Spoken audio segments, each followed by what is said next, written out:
Poultry farmers అందరికీ నమస్కారం. మీ boiler chicks డల్‌గా ఉండి ఫీడ్ తినడం లేదా? ఒకరోజు ఫీడ్ ఇంటేక్ తగ్గినా మీకు బ్యాచ్ కంప్లీట్ అయ్యే టైంకి వాటి బరువు దారుణంగా పడిపోతుంది.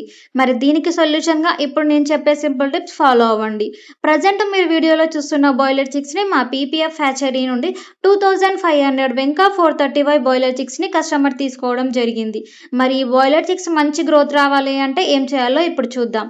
నెంబర్ 1, ప్రయాణం వల్ల కోడిపిల్లలు స్ట్రెస్‌లో ఉంటాయి. కాబట్టి బాయిలర్ చిక్స్ షెడ్‌లోకి రాగానే ముందుగా ఫీడ్ కాకుండా డ్రింకర్స్‌లో బెల్లం వాటర్ లేదా ఎలక్ట్రోలైట్స్ కలిపిన వాటర్ ఇవ్వండి. ఇది వాటికి ఇన్‌స్టంట్ ఎనర్జీని ఇస్తుంది. తరువాత అవి ఆటోమేటిక్‌గా ఫీడ్ వైపుకు వెళ్తాయి. నెంబర్ 2, టెంపరేచర్ చెక్ చేసుకోవడం. కోడిపిల్లలు ఒకే దగ్గర గుంపులు కడుతున్నాయి అంటే చలి వేస్తుందని అర్థం. సో వెంటనే బ్రూడింగ్ టెంపరేచర్‌ని పెంచండి. అదే మూలకు వెళ్ళిపోతున్నాయి అంటే వేడి ఎక్కువైందని అర్థం. కాబట్టి కొద్దిగా క్రాస్ వెంటిలేషన్ ఇవ్వండి. టెంపరేచర్ సెట్ అయితేనే కోడిపిల్లలు యాక్టివ్‌గా అవుతాయి.